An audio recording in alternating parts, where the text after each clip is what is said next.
नाज़रीन अस्सलाम वालेकुम। खबरनामे में आपका खैर मकदम है। पहले नजर डालते हैं सुर्खियों पर।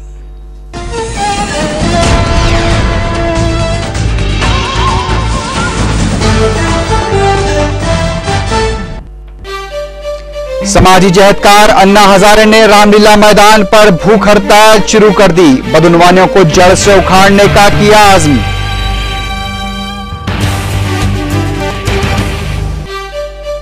रुकने पार्लियामेंट कड़पा जगन मोहन रेड्डी के दफातर पर आज भी सीबीआई के धावे जारी।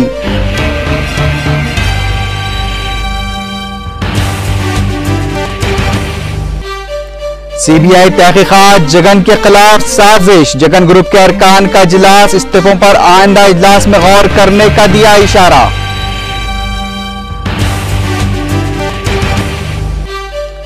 तेलंगाना के 3 वज़रा फैसले से मुकर गए। सेक्रेटेरिएट में मामूल के लिए काम का किया आगाज।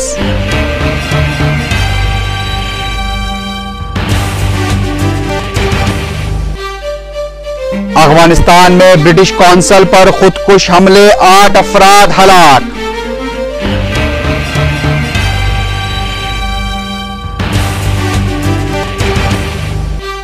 और सोने की कीमत में रिकॉर्ड इजाफा, 24 कैरेट 10 ग्राम सोने की कीमत 24,000 तक पहुंच गई।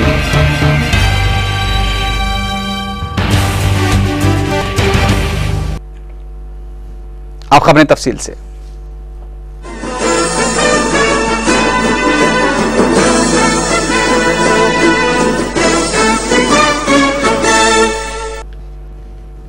समाजी जहदकार अन्ना हजारे ने बदउनवानियों के खिलाफ रामलीला मैदान पर अपने एहतजाज का आगाज कर दिया है। हुकूमत के साथ 3 दिन तक अपने मौक़िफ़ पर अटल रहने और जेल में 3 रातें गुजारने के बाद आज 11:40 पर अन्ना हजारे तिहाड़ जेल से बाहर आए। अन्ना हजारे रैली की शक्ल में रामलीला मैदान पहुंचे। रामलीला मैदान पहुंचने से कबल अपने हामियों से खिताब करते हुए अन्ना हजारे ने कहा कि हमने 1947 में आज़ादी हासिल की थी और अब 16 अगस्त से मुल्क की दूसरी आज़ादी की जदोजहद का आगाज हो चुका है। अन्ना हजारे ने अवाम से कहा कि मैं जिंदा हूं या ना रहूं, बदउनवानियों के खिलाफ जदोजहद जारी रखी जानी चाहिए। उन्होंने कहा कि मुल्क में अब इनकलाब शुरू हो चुका है। बारिश के बावजूद भी हजारों लोग अन्ना हजारे के जेल से निकलने पर उनके इस्तकबाल के लिए मौजूद थे। अन्ना हजारे ने फिर एक बार अवाम से अपील की कि वो तशद्दुद का सहारा न लें और ना ही अवामी अमलाक को नुकसान पहुंचाएं। अन्ना हजारे के हमरा उनके साथी अरविंद केजरीवाल और सुरेश पथारे भी मौजूद थे। अन्ना हजारे ने इस मौके पर कहा कि हम मुल्क से बदउनवानियों को खत्म करना चाहते हैं। उन्होंने अवाम से रामलीला मैदान में उनके एहतजाज में शामिल हो जाने की अपील की। पुलिस की जानिब से अन्ना हजारे को 2 सितंबर तक रामलीला मैदान पर भूख हड़ताल की इजाजत दी गई है। अन्ना हजारे की तिहाड़ जेल से रामलीला मैदान तक रैली के दौरान उनकी हामी हुब्बुल वतनी के गीत और नारे लगा रहे थे। अन्ना हजारे ने फिर एक बार इस मौक़िफ़ को दोहराया है कि जब तक जन लोकपाल बिल मंजूर नहीं किया जाता वो रामलीला मैदान नहीं छोड़ेंगे। उन्होंने हुकूमत को तनकीद का निशाना बनाते हुए कहा कि इस हुकूमत ने मुल्क को लूटा है और हमें बदउनवानियों की जड़ को खत्म करना है। अन्ना हजारे ने रामलीला मैदान जाने के दौरान राजघाट पहुंचकर महात्मा गांधी को खराज पेश किया। रामलीला मैदान में खवातीन और बच्चों की भी कसीर तादाद नजर आई।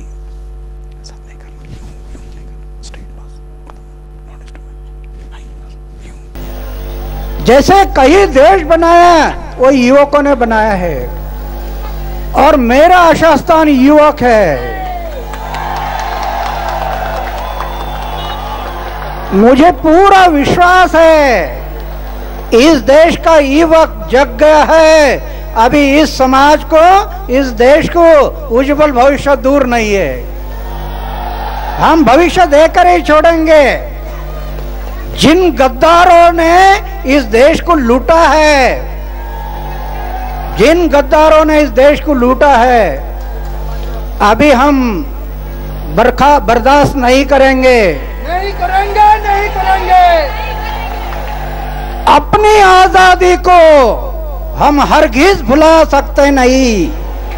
सर कटा सकते हैं लेकिन सर झुका सकते नहीं। जिंदाबाद अन्ना हजारे, जिंदाबाद अन्ना हजारे, जिंदाबाद। तो मेरी विनती है, मिलके सारा देश चला अन्ना तेरे साथ में, मिलकर सारा देश चला अन्ना तेरे साथ में। ये धरती तेरे साथ में, गगन भी तेरे साथ में, धरती तेरे साथ में, गगन तेरे साथ में। अन्ना सारा देश चला अन्ना तेरे साथ में, मिलके सारा देश चला। वाईएस जगन मोहन रेड्डी के असासेजात और इमार प्रॉपर्टीज मामलों में बेकायदियों के सिलसिले में आज दूसरे दिन भी सीबीआई ओहदेदारों की जानिब से जगन मोहन रेड्डी और उनके कारोबारी शराकतदारों के दफातर पर धावे किए गए। सीबीआई की तकरीबन 10 टीमों ने वाईएस जगन मोहन रेड्डी के दफातर और मशहूर ताजिर एन प्रसाद के घर की भी तलाशी ली। वाज़ेह है कि मैट्रिक्स लैब्स के मालिक एन प्रसाद ने जगन मोहन रेड्डी की कंपनियों भारतीय सीमेंट, जगती पब्लिकेशन, साक्षी टीवी और सिंदूर पावर प्रोजेक्ट में भारी सरमायाकारी की है।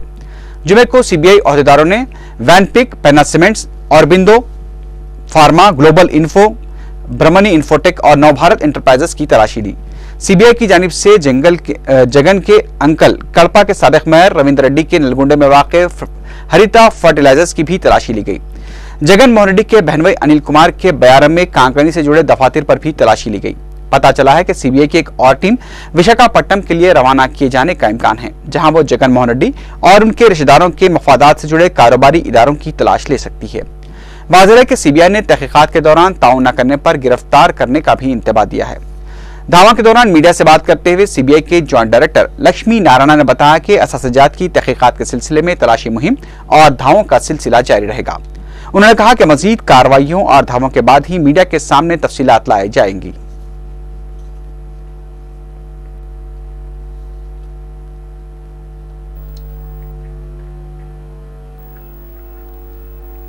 Part of our this thing అండి మేము ఇక్కడికి వచ్చాం. జరుగుతున్నాయి ఇంకా మా డాక్యుమెంట్స్ అవి తీసుకుంటున్నాం. It will continue. జరుగుతున్నాయండి, ఇంకా జరుగుతున్నాయి. విశాఖపట్నం जगन मोहन रेड्डी ग्रुप के अरकान असम्बली का हंगामी इजलास आज वाईएसआर कांग्रेस पार्टी के दफ्तर में मुनक़िद हुआ। इजलास में जगन मोहन रेड्डी के असासेजात के खिलाफ तहकीकात और सीबीआई धावों से पैदा सूरत हाल पर गौर किया गया। इस मौके पर मीडिया से बात करते हुए जगन के हामी रुकन पी सुभाष ने कहा कि इस साजिश से हम वाकिफ थे। उन्होंने कहा कि जगन ग्रुप की जानिब से तमाम हालात पर नजर रखी जा रही है। पी सुभाष ने जगन के खिलाफ तहकीकात को साजिश करार दिया। इस्तीफों से मुतालिक पूछे गए सवाल पर पी सुभाष ने कहा कि इस सिलसिले में अभी फैसला नहीं किया गया है। आइंदा होने वाले इजलास में इस मसले पर गौर किया जा सकता है। ముందే తెలిసేవాడిని, దానికి అన్ని ప్రిపేర్ అయ్యి ఉన్నా. కానీ ఇక్కడ నాకు అర్థం కాని విషయం ఒకటే, ఒక వ్యాపారవేత్త ఎవరైనా ఉన్నప్పుడు సహజంగానే ఆయన మీద నమ్మకం ఉన్న వాళ్ళు పెట్టుబడులు పెడతారు. ఒక ముఖ్యమంత్రి గారు కుమారుడు అయినంతలో మరి ఈ రకమైనటువంటి వేధింపులు అన్యాయం, అధర్మం. మరి ఏ రకమైన కేసులో 2G స్పెక్ట్రమ్. सदर प्रदेश कांग्रेस कमेटी बोत्सा सत्यनारायण ने कहा है कि हरकती तौर पर काम करने वालों की निशानदेही करते हुए उन्हें पार्टी को मुस्तहकम बनाने की तरगीब दी जाएगी। इसके अलावा उन्हें पार्टी में भी तरजीह दी जाएगी। अजीमगढ़ हैदराबाद के कॉरपोरेटर्स के इजलास से खिताब करते हुए बोत्सा सत्यनारायण ने यह बात कही। हुकूमत और कॉरपोरेटर्स के दरमियान मौसर राब्ता बरकरार रखने के सिलसिले में यह इजलास तलब किया गया था। उन्होंने कहा कि हुकूमत और कॉरपोरेटर्स के दरमियान खला को दूर किया जाएगा और बेहतर अवामी खिदमत पर खुसूसी तवज्जो दी जाएगी। जगन ग्रुप के अरकान असम्बली की जानिब से इस्तीफे की क़यास आराइयों से मुतालिक पूछे गए सवाल पर बोत्सा सत्यनारायण ने कहा कि जगन ग्रुप के अरकान के इस्तीफों से कांग्रेस पार्टी पर कोई असर नहीं पड़ेगा।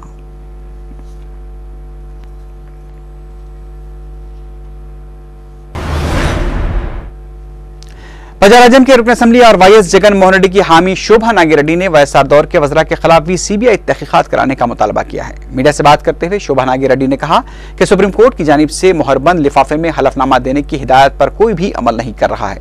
शोभा नागी रेड्डी ने कहा कि जगन मोहन रेड्डी के खिलाफ किसी भी शिकायत के बगैर धोखाधड़ी का मुकदमा किस तरह से दर्ज किया जा सकता है। उन्होंने कहा कि रियासती वजीर शंकर राव की जानिब से तहकीकात के लिए दाखिल की गई दरखास्त का धोखाधड़ी से कोई ताल्लुक नहीं था।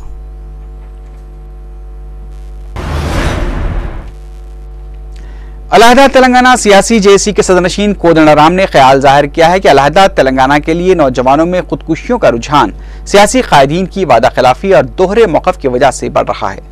खुदकुशियों को कैसे रोका जाए, इस मौजू पर सेमिनार से खिताब करते हुए कोदंडराम ने इल्जाम लगाया कि सियासी कायदीन की जानिब से हसास मसले तेलंगाना पर मौक़िफ़ को बदलने और धोखाधड़ी का तर्ज अमल अख्तियार किया जा रहा है, जिसकी वजह से नौजवानों की जानें ज़ाय हो रही हैं। उन्होंने नौजवानों की खुदकुशियों के लिए सियासी कायदीन को जिम्मेदार करार दिया। कोदंडराम ने तेलंगाना अवाम से मिस्र और लीबिया के तर्ज पर अलहदा तेलंगाना जिदोजहद करने की अपील की।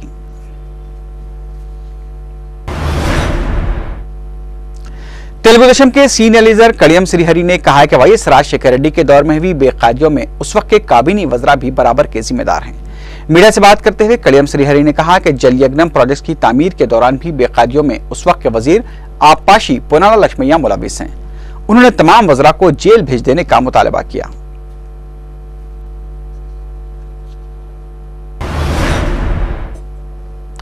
प्रजाराज्यम पार्टी के सरबराह चिरंजीवी कल राहुल गांधी के सामने कांग्रेस की रुकनीत हासिल करते हुए कांग्रेस पार्टी में शामिल हो जाएंगे। चिरंजीवी आज पार्टी के 15 अरकान असेंबली के हमरा दिल्ली पहुंच गए। इस मौके पर मीडिया से बात करते हुए चिरंजीवी ने कहा कि वो राहुल गांधी से कल मुलाकात करेंगे और कांग्रेस पार्टी में बाकायदा तौर पर शमूलियत हासिल करेंगे। उन्होंने बताया कि 22 अगस्त को हैदराबाद में प्रदेश कांग्रेस कमेटी सदर के सामने पार्टी के दीगर अरकान भी कांग्रेस में शमूलियत इख्तियार करेंगे।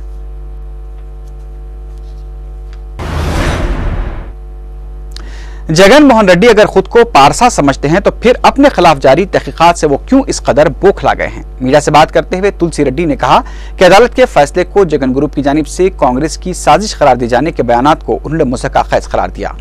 तुलसी रेड्डी ने जगन मोहन रेड्डी को हालात और नतायज का खुले दिल के साथ सामना करने का भी मशवरा दिया।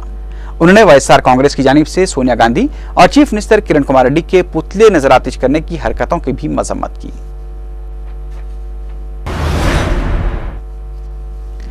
हैदराबाद में 70% अवाम तेलंगाना के हक में हैं। मीडिया से बात करते हुए रुकने पार्लियामेंट जी विवेक ने यह बात कही।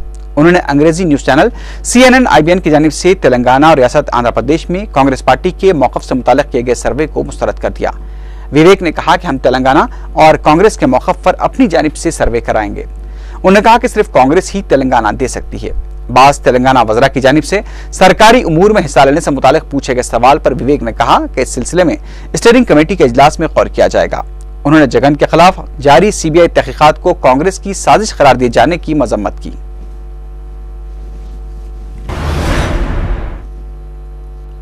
तस्वीर कशी यानी फोटोग्राफी जज्बात को पेश करने का बेहतरीन तरीका है। APWJU की जानिब से 173वें आलमी यौम तस्वीर कशी के मौके पर मुनक़िदा तकरीब से खिताब करते हुए चीफ मिनिस्टर किरण कुमार रेड्डी ने यह बात कही। चीफ मिनिस्टर ने अपने साथ पेश आए एक वाक़े का जिक्र करते हुए कहा कि उन्हें 2 बार कुछ मनाजिर देखकर यह महसूस हुआ था कि इन मनाजिर की तस्वीर लेनी चाहिए, लेकिन उनके पास उस वक्त कैमरा मौजूद नहीं था और वो हमेशा उन मनाजिर को याद करते हैं जो उनके जहन में समा गए थे। चीफ मिनिस्टर किरण कुमार रेड्डी ने मीडिया को जमहूरियत का चौथा सुतून करार देते हुए समाज की बेहतरी में मुस्बित रोल अदा करने का मशवरा दिया। चीफ मिनिस्टर ने प्रेस क्लब के मसाइल की यकसोई का भी तयक़ुन दिया।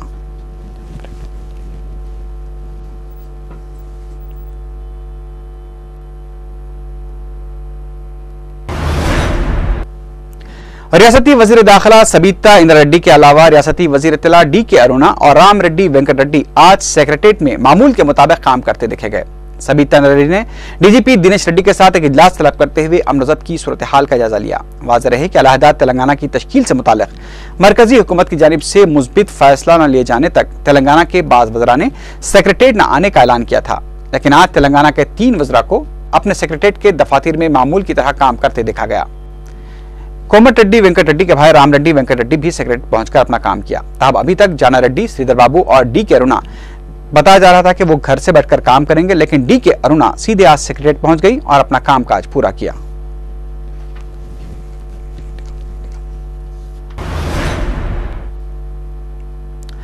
सोने की कीमत में आज फिर गैर मामूली इजाफा देखा गया। खुले बाजार में 24 कैरेट सोने की कीमत 10 ग्राम 28,000 तक पहुंच गई है। सोने के बाजार के ताजिरों का कहना है कि दीपावली तक इसमें मजीद इजाफा हो सकता है।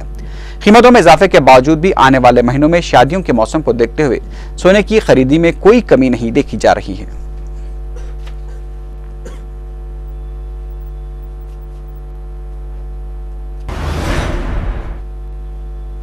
करीमनगर में प्रिंसिपल ने एक तालिब इल्म को गैर हाजिर रहने पर शदीद मारपीट की। तालिब इल्म साई पवन के अफराद खानदान ने बताया कि नासाजी मिजाज की वजह से साई पवन एक दिन स्कूल नहीं गया था। दूसरे दिन जब वो स्कूल पहुंचा तो प्रिंसिपल ने उसकी जमकर पिटाई कर दी। साई पवन की जमकर मारपीट के निशानात देखे गए हैं। मुतासरा तालिब इल्म के रिश्तेदारों ने पुलिस में इसकी शिकायत भी दर्ज करा दी है।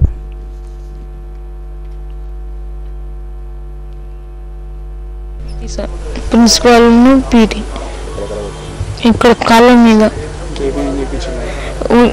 మొత్తం కూరగాయలు కోయించిండు, నీళ్లు అందరు డిన్నర్ లంచ్ చేస్తా అంటే నీళ్లు अब नजर डालते हैं कुछ बैनुल अक़वामी खबरों पर।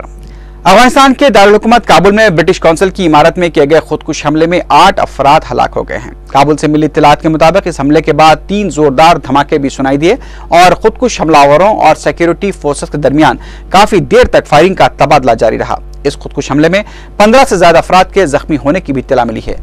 हुकाम ने महलूकीन की तादाद में इजाफे का इम्कान जाहिर किया है। बताया गया है कि महलूकीन में बाज बैरूनी शहरी भी शामिल हैं। तालिबान के तर्जुमान मुल्ला ज़बीउल्लाह मुजाहिद ने धमाकों की जिम्मेदारी कबूल करते हुए बताया कि आज ही के दिन अफगानिस्तान बरतानवी तसल्लुत से आजाद हुआ था और ये कार्रवाई उसी सिलसिले में की गई है।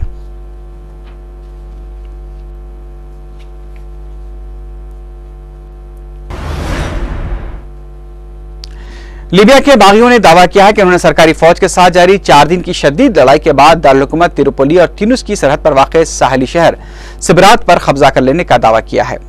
बागियों ने बताया कि वो दारुल-हुकूमत त्रिपोली के नजदीक पहुंच चुके हैं और बागियों के मुताबिक कज़ाफी हुकूमत ने उनसे फौरी तौर पर फायरबंदी करने का मुतालबा किया है, लेकिन हुकूमत ने बागियों के इन तमाम दावों को मुस्तरद कर दिया है। उधर दूसरी जानिब नाटो के तैयारों ने त्रिपोली में कर्नल क़ज़ाफी के ठिकानों पर हमले किए हैं। लीबिया के दीगर इलाकों में भी कर्नल क़ज़ाफी की फौज और बागियों के दरमियान घमासान की लड़ाई जारी है।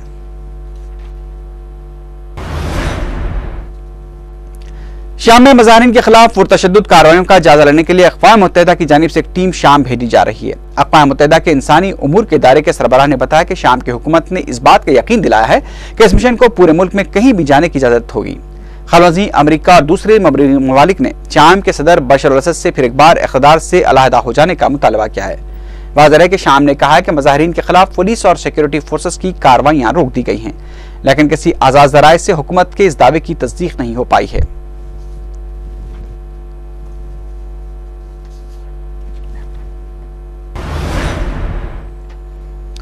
इसराइली फजाइया ने गजा के जुनूबी इलाके रफा पर हमला करते हुए 6 मुश्तबा अस्कर पसंदों को हलाक कर दिया है। इसके अलावा इसराइल के हमले में एक मिस्री फौजी और 2 सिक्योरिटी मुलाजिमीन के हलाक होने की भी इत्तला मिली है। खबरों के मुताबिक ये हलाकतें मिस्र और इसराइल के सरहदी इलाके तावा में उस वक्त हुई जब इसराइली फजाइया ने गजा में मुश्तबा अस्कर पसंदों के खिलाफ कार्रवाई के लिए बमबारी की। इसराइली वज़ीर आज़म बिन्यामिन नेतन्याहू ने कहा कि इसराइल को नुकसान पहुंचाने वाले जिम्मेदार अफराद के खिलाफ फौरी और सख्त कार्रवाई की जाएगी। जनूबी इसराइली इलाके एलात में मुश्तबा अस्करत पसंदों की जानिब से हमले में 7 इसराइलियों की हलाकत के बाद इसराइल ने इंतकामी कार्रवाई के तौर पर यह हमले किए हैं।